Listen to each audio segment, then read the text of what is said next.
가운데 하나님이 주시는 신령한 것들이 머물기를 또 여러분의 삶 가운데서 있기를 원하십니까? 아멘. 신령한 것이 무엇일까요? 어떤 삶이 신령한 삶일까요?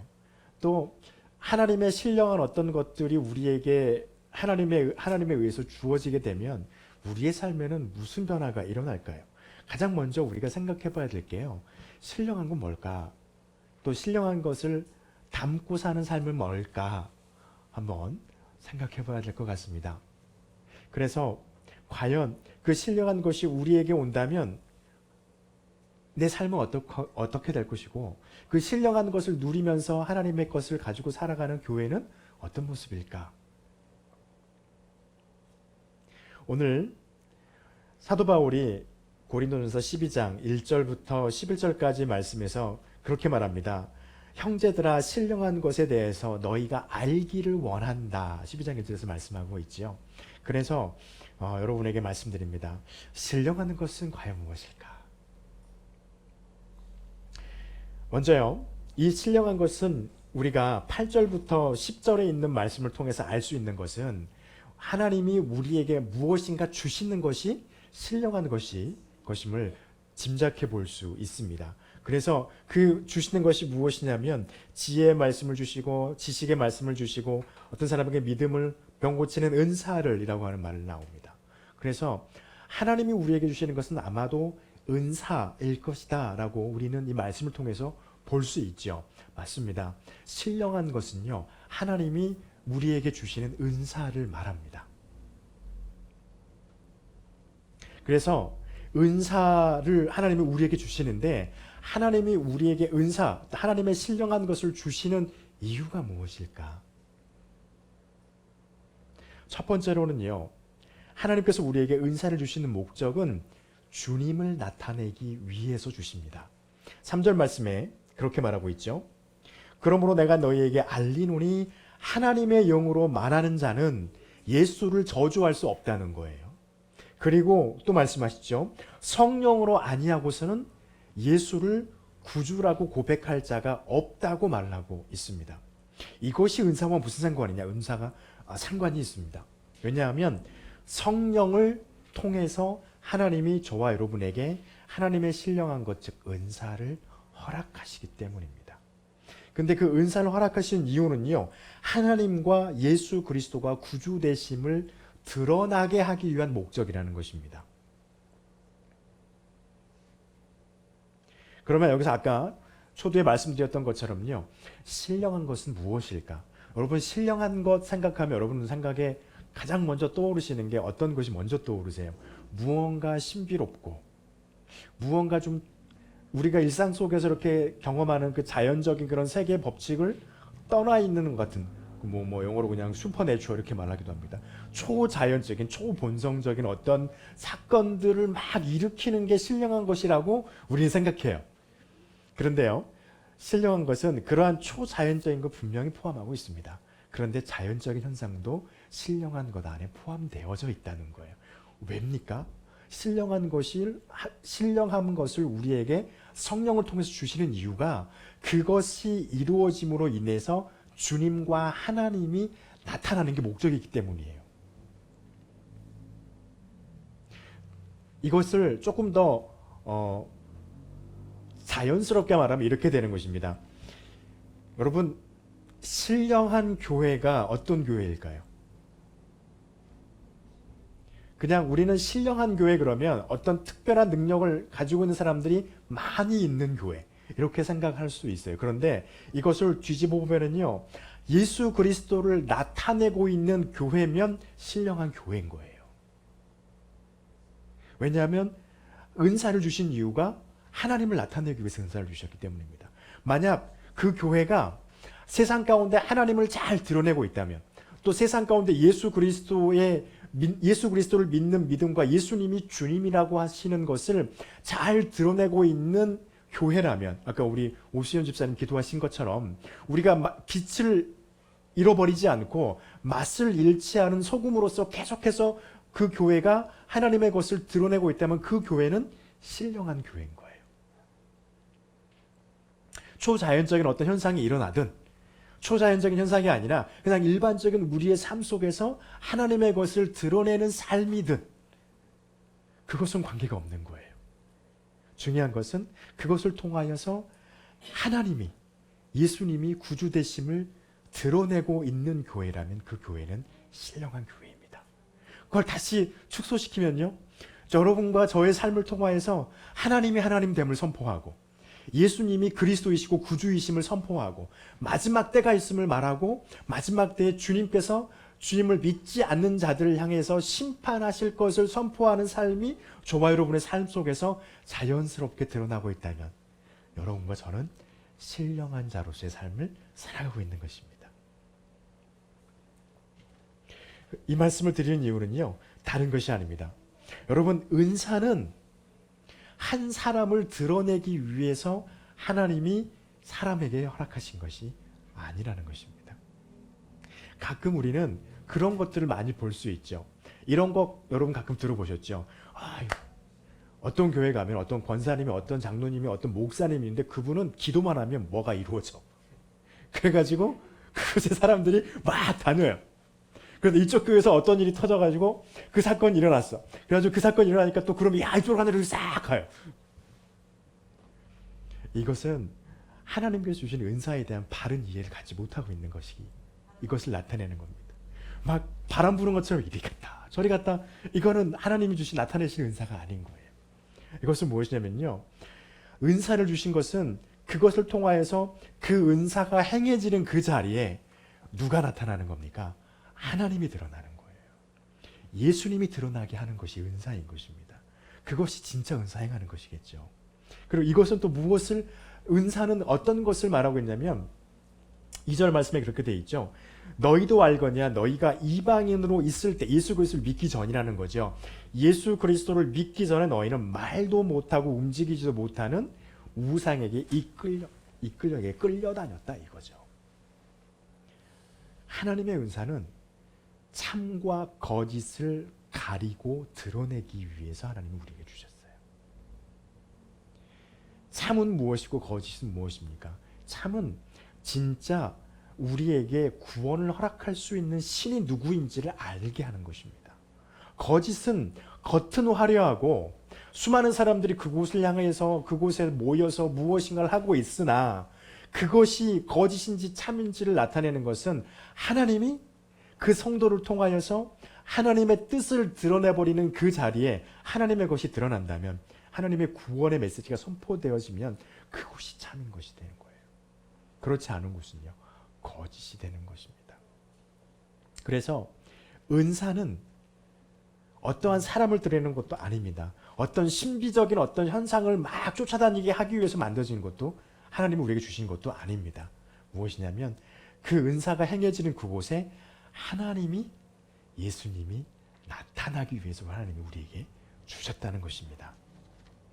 두 번째로는요, 은사를 성령을 통해서 하나님이 우리에게 주시는 목적은 무엇이냐면 교회를 유익하게 하기 위해서입니다. 7절 말씀에 각 사람에게 성령을 나타내심은, 여기서 성령을 나타내셨다는 건 성령을 통하여 주시는 은사를 말씀하시는 거죠. 성령을 나타내심은 유익하게 하려 합니다 라고 말씀을 합니다. 여러분, 아까도 말씀드렸습니다. 이게 참 아이러니하고 참 우리가 조심스럽게 접근을 해도 자칫 잘못하면 이런 과오에 빠질 수 있는 것인데, 은사는요, 성도 개인에게 하나님이 주시는 것이라는 것이 참 중요한 부분이기도 합니다. 교회 전체에 주지 않으세요. 여러분 한 사람 한 사람에게 하나님이 여러분에게 은사를 주십니다. 이것을 다시 말하면요, 예수 그리스도를 구주로 고백하는 사람이라면 누구나 하나님의 은사를 받는다는 거예요. 어떤 사람은 하나님의 은사를 받아서 그 은사를 가지고 하나님의 것을 드러내는 사람도 있고, 어떤 사람은 하나님의 은사를 받았지만 드러내지 않고 있는 사람도 있습니다. 그것도 이것을 다시 말하면 우리가 잘못 알고 착각하고 있는 것 중에 하나가, 하나님께서 은사를 주시는 사람은 특별한 사람이라고 생각하고 있는 사람들이 있을 수 있다는 거예요. 얼마든지. 그런데 하나님께서 우리에게 주시는 것은요, 성령을 통하여서 각각 개인에게 다 은사를 허락해 주신다는 겁니다. 누구에게만 주신다는 게 아니에요. 특정한 사람에게만 주신다는 게 아니에요. 다 주신다는 거예요. 어린아이에게도 하나님의 은사가 나타납니다. 그죠? 연세가 많으신 분들에게도 하나님의 은사가 나타납니다. 심지어는요, 이제 곧 숨이 끊어지실 분들에게도 하나님의 은사가 나타나요. 그런 은사가 나타납니다. 아니면 이제 막 어린아이에게서도, 말 못하는 어린아이에게서도 하나님의 은사가 나타납니다. 그의 행동을 통하여서, 또 그의 고백을 통하여서, 여러분의 삶을 통하여서 하나님의 은사가 여러분에게 주어집니다. 왜 그렇게 하나님이 그렇게 주실까요? 여러분 한 분 한 분이 우리 함께하는 교회를 이루는 한 부분이기 때문에 그렇습니다. 여러분이 빠지면요, 함께하는 교회 여기에 구멍이 뻥 뚫려 있는 거예요. 여러분이 없어지시면요, 여러분이 있어야 될 그 자리에 구멍이 뻥뻥뻥 뚫리는 거예요. 참 어찌 보면은 가슴 아픈 일이기도 하지만 참 끔찍한 부분이죠. 그런데 하나님이 여러분에게 각각 개인에게 하나님의 은사를 허락하신 이유는 무엇이냐면요, 여러분이 성령 안에서, 아까 말씀드렸죠, 은사가 주신 첫 번째 목적이 뭐라고요? 주님을 나타내기 위해서라고 그랬잖아요. 여러분 한 사람 한 사람이 교회의 지체를 이루면서 그리스도의 몸된 교회를 이루면서 이 한 부분이 예수님을 나타내고 있는 부분이 돼야 된다는 거예요. 여기서 중요한 그겁니다. 우리는 예수님을 드러내는 사람이 되어야 합니다가 아니에요. 돼야 된다는 거예요. 이거는 우리의 운명입니다. 믿음을 가지고 살아가는 사람들의 운명 중에 하나는 뭐냐면요, 운명 중에 하나, 아주 큰 운명이죠. 예수 그리스도를 나타내는 사람이 내가 돼야 된다는 거예요. 물론 앞에 있는 목회자는 당연히 여러분을 그렇게 할 수 있도록 계속해서 여러분에게 말씀으로 일깨우고, 저도 하나님 앞에서 일깨움을 받고, 또 때로는 하나님의 질책을 받기도 하고 하면서 그렇게 깨어 있어야 한다는 것이죠. 이러한 교회, 몸된 자의 그 자리에 서서 그곳에서 하나님께서 성령을 통해 주시는 은사를 통하여서 내가 하나님 예수 그리스도를 나타내는 사람들이 모여져 있는 그 교회는요, 건강한 교회예요. 여러분, 다른 교회가 건강한 교회 아닙니다. 그렇게 내가 예수님의 사람이 되어져서 사람들에게 예수님을 드러내는 신령한 삶을 살아가고 있는, 하나님의 은사를 사용하고 있는 자의 삶으로 내 삶을 살아내고 있다면 여러분이 속해 있는 그 함께하는 교회는 건강한 교회가 되는 것입니다. 그렇게 하기 위해서 저와 여러분에게 한 가지 필요한 것이 있습니다. 무엇이냐면 서로가 서로를 인정해 주는 것이 필요합니다. 아까도 말씀드렸죠. 저에게 하나님이 주시는 은사가 여러분에게 주시는 은사와 달라요.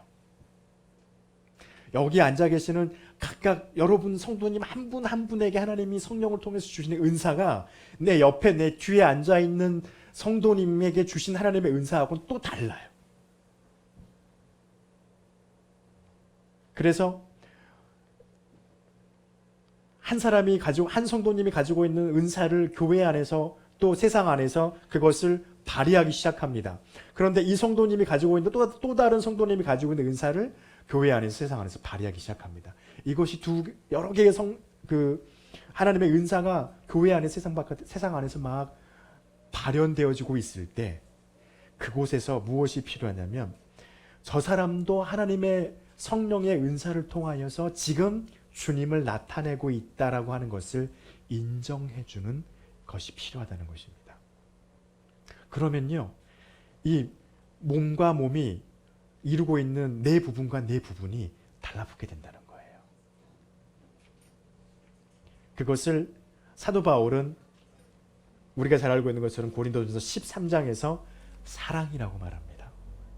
사랑이, 은사에는 하나님의 사랑이 함께 빠지지 않고, 빠지면 안 되는 거죠. 하나님의 사랑이 늘 항상 같이 따라다닌다는 것입니다. 그러면 서로가 예수 그리스도를 나타내면서 예수 그리스도를 나타내는 내가 되면서 서로가 서로에게 격려해주는 그 교제 가운데서 교회가 건강한 교회로 세워져 갈 수 있다는 것입니다. 여러분, 이것이 성령의 은사가 교회 안에서 주는 은혜예요. 근데 가끔 이런 교회들이 있죠. 은사자들이 많은 교회는 분란이 많은 교회도 가끔 있습니다.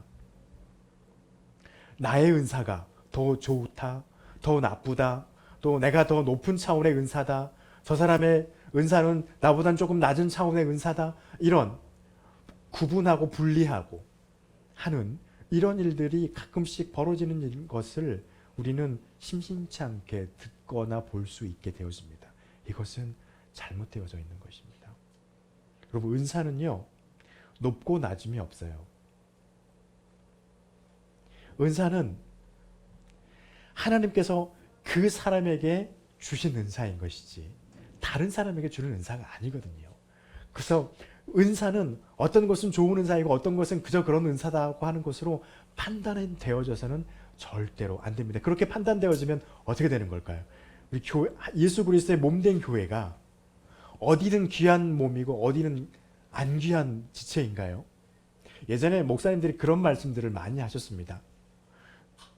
어떤 사람은 다 얼굴에서 그렇죠. 어떤 사람은 다 눈만 대고 싶어하고, 어떤 교회는 가면 다 입만 대고 싶어하고, 어떤 교회는 가면은 뭐 가장 예쁜 부분, 가장 뭐 좋은 부분 손만 대고 싶어하고, 어떤 교회는 발 대기 싫어해가지고 다 발을 안 대게 한다. 막 이런 그런 표현들을 했던 것들 여러분 아마 많이들 들으셨을 겁니다.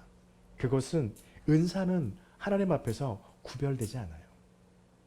또 우리가 그 하나님의 은사를 교회 안에 세상 안에서 우리가 서로 만나서 그 은사를 예수님을 나타내는 것들을 드러낼 때 서로가 그 사람이 예수님을 나타내는 그 방법과 하나님께서 역사하시는 그 방법들을 인정해주고 존중해줘야 된다는 것입니다. 그러면 교회는 건강하고 바로 세워져 갑니다. 그리고 아까도 말씀드렸지만은요, 하나님께서는 성령의 은사를 통하여서 저와 여러분을 통해서 하나님의 뜻이 내가 있는 그곳에 이루어지기를 원하신다는 것입니다. 11절 말씀에 이 모든 일은 같은 한 성령으로 행하사 그의 뜻대로 각 사람에게 나누어 주시는 것이다. 각 사람에게 나누어 주셔서 그것들을 행하게 되는데 그 행하는 것들로 말미암아 이루어지게 되는 것은 하나님의 뜻이라고 하는 것입니다. 여러분, 생각해 보세요. 하나님께서 성령을 통해서 은사를 주신 그 사람과 그 하나님의 은사 둘 중에 어떤 것이 더 근본적인 것일까요? 어떤 것이 더 귀한 것일까? 어떤 것이 더 무게 있을까요? 이렇게 질문을 드렸을 때 많은 사람들은요, 이렇게 대답할 수 있습니다. 하나님의 은사가 더 중요해요 라고 말을 합니다. 우리 모두 다. 그런데 우리들이 그렇게 대답은 하지만 우리들의 일상의 생활 속에서는 무엇을 더 중요히 여기고 있냐면, 중요히 여기고 있는 사람들이 더 많이 있는 것을 보냐면요, 하나님께서 은사를 주신 그 사람에게 더 집중하는 경향들이 있어요. 여러분, 은사가 하나님으로부터 우리에게 주어졌을 때 우리에게 가장 큰 함정이라고 해야 될까요? 아니면 우리가 가장 주의해야 될 것이라고 해야 될까요? 주의해야 될 것이라고 하는 게 맞겠죠. 주의해야 될 것이 있습니다. 무엇이냐면 겸손하지 못하게 될 수 있다는 것입니다. 왜 그럴까요? 나에게 하나님이 은사를 허락하셨어요. 그리고 내가 그 은사를 발현하고 하나님이 주신 그 은사를 가지고 그걸 실제적으로 행할 때 하나님이 그 은사에 역사해 주셨어요. 그러면 괜히 내 어깨가 으쓱해집니다. 그러면서 하는 생각이 뭐냐면, 이 하나님의 은사는, 이 하나님의 역사는 나를 통해서만 가능한 은사라고 하는 잘못된 교만에 빠질 수 있다는 거예요. 여러분, 8절부터 10절에 참 많은 은사가 나옵니다. 어떤 사람에게는 지혜의 말씀을, 어떤 사람에게는 지식의 말씀을. 지혜의 말씀의 대표적인 예가 솔로몬의 예이죠. 우리가 잘 알고 있는 말씀입니다. 열왕기에 나오는 그 말씀. 어떤 사람이, 어떤 여인이 아이 하나를 데리고 와가지고 서로 자기 아이라고 싸우죠. 그랬을 때 솔로몬이 내렸던 극약 처방이 있었죠. 기억나시죠? 그 아이를 반으로 딱 갈라가지고 반은 저 여인에게, 반은 저 여인에게, 주라고 하니까 한 여인이 포기를 합니다. 우리 잘 아는 이야기죠. 그랬더니 솔로몬이 저 여인에게 그 아이를 줘라. 왜냐하면 진짜 생모라면 자기 아이가 죽는 거를 차라리 내 품을 떠나더라도 사는 걸 원하지 반으로 갈라가지고 죽여서 내가 받을 필요는 없다는 것이죠. 그게 진짜 엄마라고, 엄마의 마음이라는 것이죠. 그래서 그렇게 합니다. 이거는 그 누구도 반박할 수 없는 지혜를 솔로몬이 발현한 것이죠. 은사죠. 지식의 말씀은 무엇인가요? 사도들과 예수님께서 하셨던 방법입니다. 특별히 예수님께서 복음서에 보면은 수많은 바리새인들이 와가지고 예수님을 공격하잖아요. 공격할 때 우리가 그 공격을 받았더라면 이걸 어떻게 대답해야 되지 하고 그런 마음이 드는데 예수님은 반문법이라고 하는 통해서 오히려 묻죠. 유대인들에게 오히려 물어서 그들 스스로가 자기들의 대답에 자가당착이라고 하는 그 말이 딱 어울리게 자기들의 그 지혜롭다고 생각하는 거에 자기들의 덫에 자기들이 걸려버린 것이죠. 그렇게 빠져나갑니다. 지식의 말씀이에요. 우리 중에 지혜의 말씀을 발현시키는 사람도 있습니다. 지식의 말씀을 발현하는 사람들도 분명히 있습니다. 이것은 저와 여러분이 세상 가운데서 복음을 들고 나아갈 때 우리에게 참 필요한 것들이에요. 그렇죠? 또 어떤 사람은 믿음을 가지고 있다고 말합니다. 여기 믿음은 어떤 것일까요? 우리가 보통 흔하게 말하는 믿음일까요? 아니에요. 여기서 말하고 있는 이 믿음은요. 성령을 통해서 주시는 그 은사로서의 믿음은 어떤 거냐면 상황이 어떠하든 여러분의 상황이 막 여러분을 쥐어짜고 여러분을 마치 잡아뜨려서 넘어뜨려 가지고 땅바닥에 내둥글게 할 것 같은 그런 느낌이 드는 그런 상황을 만들 때 어떤 분들이 그러죠. 이렇게 가면 진짜 우리 식구들 다 길바닥에 내 함께 생겼다라고 하는 그런 상황을 우리를 막 몰고 가요. 그럴 때 예수 그리스도를 하나님을 바라보는 믿음이에요. 엄청난 거죠. 실은. 이건 뭐냐면요. 중심을 바라보는 믿음입니다. 그러니까 우리가 보통 예수님을 그리스도로 고백하는 믿음 이게 아니에요. 우리의 상황 속에서 우리를 그냥 평안히 있을 때 말고 우리를 세상에 그냥 가만 내버려두지 않고 막 우리가 막 어떻게든지 가만 안 두고 우리 마음을 막 뒤숭숭하게 만들고 오늘 예배 드리러 가야 되는데 하필이면 오늘 아침에 일이 빵 터져. 그럼 상당히 우리의 마음이 이게 참 괴롭죠. 그럴 때 우리의 마음이 변함없이 이것을 조정하셔서 다시 평안함으로 바꾸실 예수님을 바라보고 그분이 해결하실 거라는 것을 흔들리지 않고 보는 믿음을 말하는 거예요. 은사라는 것이죠. 여러분 이 지금 세 가지 은사를 말씀해서 이 세 가지 은사가 특정한 사람에게만 필요한가요? 아니요. 저와 여러분에게 다 필요해요. 다 필요해요. 우리에게 지혜의 말씀이 필요합니다. 지식의 말씀이 필요합니다. 그리고 이 믿음이 필요해요. 왜냐하면 우리도 언제든지 어느 때든지 어느 상황이든지 이런 상황이 올 수 있거든요. 그리고 병 고치는 은사 필요하죠. 여러분 이 병 고치는 은사가 어떤 것을 말하는 걸까요? 예수님께서 하셨는 것처럼 지나가다 이렇게 보다가 예수님이 불쌍히 여기셔서 만졌더니 아니면 예수님께서 불쌍히 여기셔서 그에게 말했더니 그가 나았더라. 이런 것을 포함하고 있어요. 실제로. 포함하고 있지만 일반적으로 우리가 과학과 의학을 의지해서 치료받는 것들도 다 포함하고 있습니다. 병 고치는 은사는 그것이죠. 그래서 이것은 무엇인가요? 이것도 마찬가지예요. 믿음하고 거의 비슷해요. 믿음의 은사와 같은 거예요. 이것을 치료하실 그 하나님을 바라보는 것입니다. 그리고 병 고치는 은사는 무엇일까요? 실제로 우리가 예수님처럼 그것도 필요하지만 예수님처럼 병을 낫게 하고 또 귀신을 내어쫓고 실제로 이런 일이 한국 교회에서 많이 일어나고 있죠. 지금도. 그런데 그것보다 더 근본적인 건 무엇이냐면요. 우리 앞에 와서 우리에게 무엇인가 기도해달라고 도움을 요청한 그들에게 그들의 시선이 예수 그리스도를 바라볼 수 있도록 이끌어주는 자가 병 고치는 은사를 실행하는 자예요. 그게 근본이잖아요.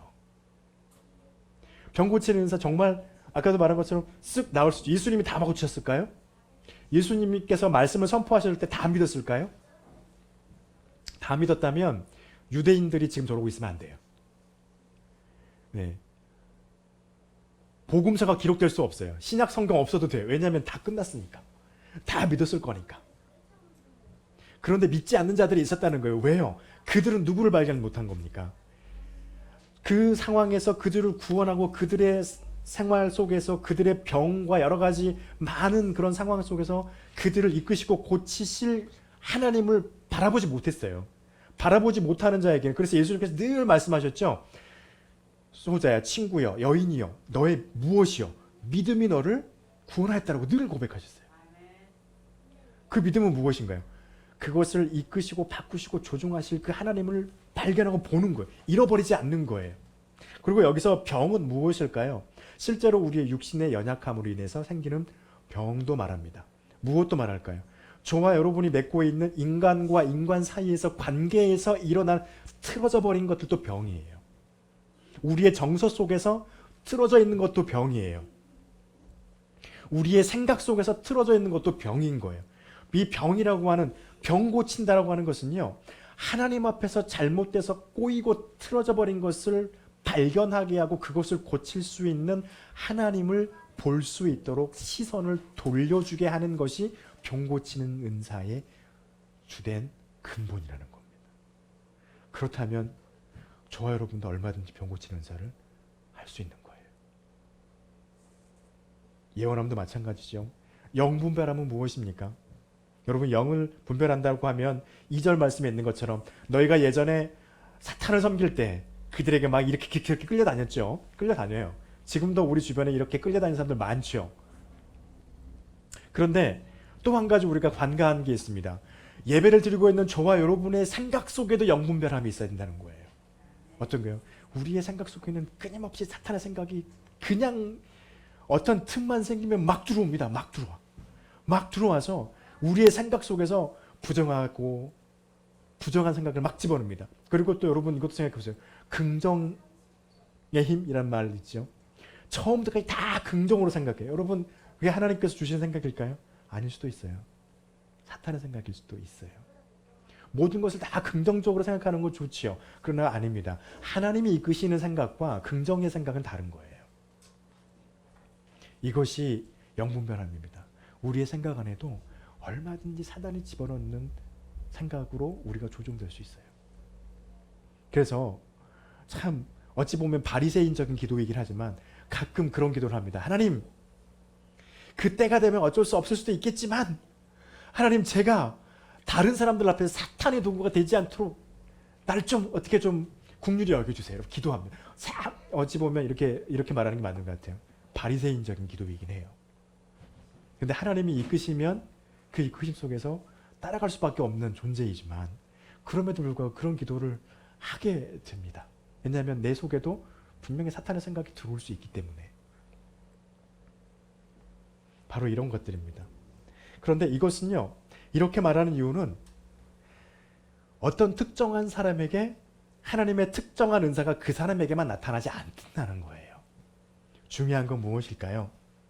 하나님께서 그 상황과 형편에 따라서 여러분에게 역사하십니다. 여기 나와 있는 한 9가지 정도 되는 그런 역사죠. 이런 역사들을 다른 권사님을 통해서만, 다른 집사님을 통해서만, 목사님을 통해서만 역사하는 게 아니라 그곳에 나를 통해서 하나님이 역사하실 수도 있어요. 그래서 이것을 먼저 인정해야만 어떤 게 생기냐면요, 하나님의 은사가 행해질 때, 은사가 행해지는 그 자리에 하나님의 질서가 세워지게 됩니다.